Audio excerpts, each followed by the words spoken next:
សម្ដេចអគ្គមហាសេនាបតីតេជោហ៊ុនសែនជូនយោបល់ទៅកាន់នាយករដ្ឋមន្ត្រីនិងរាជរដ្ឋាភិបាលពិចារណាលើការផ្អាករាល់ការធ្វើដំណើររបស់ប្រជាជនកម្ពុជានិងប្រជាជនថៃឆ្លងកាត់ព្រំដែន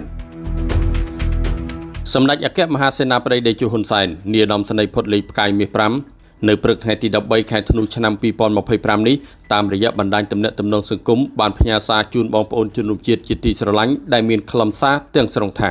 ប៉ុន្មានថ្ងៃមកនេះកងទ័ពថៃបានឈ្លានពានវាយប្រហារនិងសម្លាប់ប្រជាជនកម្ពុជាដោយគ្មានការរើសមុខនិងរើសទីកន្លែងសូម្បីតែស្ពានថ្នល់សាលារៀនវត្តអារាមក៏ពួកគេប្រើកាំភ្លើងធំនិងយន្តហោះវាយបំផ្លាញចោល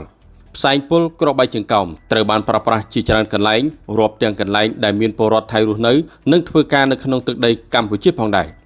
ក្នុងសភាពការបែបនេះក្នុងនាមប្រធានព្រឹទ្ធសភាប្រធានក្រុមឧត្តមប្រឹក្សាផ្ទាល់ព្រះមហាក្សត្រនិងជាប្រធានគណៈបកកណ្ដាលអំណាចខ្ញុំសូមជូនយោបល់ទៅកាន់នាយករដ្ឋមន្ត្រីនិងរាជរដ្ឋាភិបាលពិចារណាលើការផ្អាករាល់ការធ្វើដំណើររបស់ប្រជាជនកម្ពុជានិងប្រជាជនថៃឆ្លងកាត់ព្រំដែនពលរដ្ឋកម្ពុជាដែលកំពុងស្ថិតនៅក្នុងប្រទេសថៃត្រូវបន្តរស់នៅនិងធ្វើការនៅក្នុងប្រទេសថៃនិងពលរដ្ឋថៃដែលកំពុងរស់នៅនិងធ្វើការនៅកម្ពុជាត្រូវបន្តស្ថិតនៅកម្ពុជារហូតបទធុបាញ់ត្រូវបានអនុវត្តពេញលេញវិធានការនេះគឺដើម្បីធានាសុវត្ថិភាពប្រជាជនកម្ពុជានិងប្រជាជនថៃកុំឲ្យមានគ្រោះថ្នាក់ពេលធ្វើដំណើរពិសេសពេលធ្វើដំណើរឆ្លងកាត់ព្រំដែនសម្ដេចតេជោហ៊ុនសែនក៏សូមឲ្យប្រជាជនកម្ពុជាដែលកំពុងរស់នៅប្រទេសថៃនិងប្រជាជនថៃមេត្តាយោគយល់សូមរាជរដ្ឋាភិបាលកម្ពុជាជួយការពារសុវត្ថិភាពប្រជាជនថៃដែលកំពុងរស់នៅកម្ពុជាកុំឲ្យពួកគេរងគ្រោះដោយសារគ្រាប់កាំភ្លើងឬគ្រាប់បែកឬផ្សែងពុលរបស់ថៃ